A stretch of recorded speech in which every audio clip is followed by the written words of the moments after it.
He didn't really do anything to anybody to make that happen to him, so I don't know why it happened to him. But God took him for a reason, and the reason's gonna come out sooner or later. The murder of a 15-year-old student in Belize City has left the Fabers Road community in shock. Jaheem Mahler had only just left home on bicycle moments earlier and was reportedly on an errand with a friend when he came under gunfire in the vicinity of Iguana Street Extension. When the teen failed to return as expected, his grandmother grew concerned and was about to go looking for him when she was met with word of the tragedy.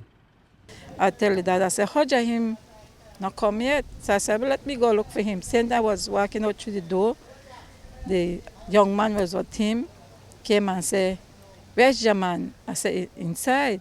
He said, oh, then just don't shut up, Jaheem. I said, oh my God, not tell me that. I said, dead? He said, I don't know. So I said, where? And I saw he tell me the areas. I said, well, you have to carry me because I don't really know the areas. And I saw he carry me. They already take him to the hospital. My ex-daughter-in-law was there. She is the one that take him to the hospital with the police. Jamal, as he was otherwise known, had been shot multiple times to the body, his assailant firing as many as 9 rounds at him. Investigators revisited the scene of the deadly attack earlier today in search of clues. Here's what they've found so far. We were on the ground this morning. We are getting a little bit of headway. This moment, they have several persons that are being interviewed at this time. Yes, we have a person of interest detained, but we are looking for 2 other persons that definitely can assist us in the investigation. In regards to the weapon that was found last night, we match it in our system. However, it does not show any reflection that it has been reported stolen or otherwise. In the wake of the incident, aspersions have been cast that it may have been a gang-related homicide. My grandson is not a gang member. He's not in red or blue or whatever color you want the thing. My grandson don't go nowhere. My grandson just go across the neighbor, back home or upstairs. And when he wasn't at home, he was attending classes at the Gateway Youth Center.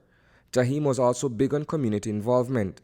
During the Christmas season, he assisted with an annual party organized by residents of the Fabers Road area.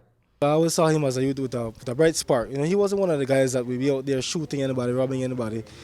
You know, and it's tough because we were just getting him in a program to have him learn to do electrical and, you know, some welding, you know, so he could have be somebody. You know, he was enthused about the program and everything. And it's sad to see his life was taken in this matter, man. It's really, really heart-wrenching because we are trying so hard to keep these kids together.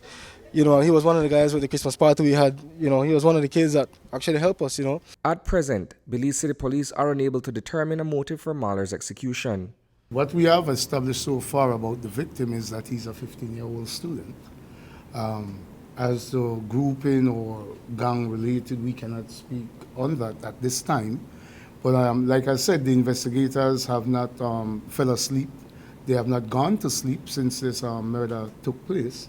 They are currently on the ground canvassing for possibly witness or people who may just help us with identifying the perpetrator of that crime. Perhaps the most disturbing twist of fate for this grieving grandmother is that another of her grandchildren perished in similar fashion. Jaheem's cousin, 8-year-old Marquise Mahler, was also slain in a hail of bullets in July 2010. I was always sit and talk to Jaheem. I said, Jaheem, you know something? I don't want you on the street. I said, no, why? You know I have your first my first grandson that gets shot when he was 8 years old. And now, I wouldn't want nothing happen to you now. I said, because then, you know, too much crime is happening in Belize right now. The close relatives would have been the same age. Reporting for News 5, I am Isani Cayetano.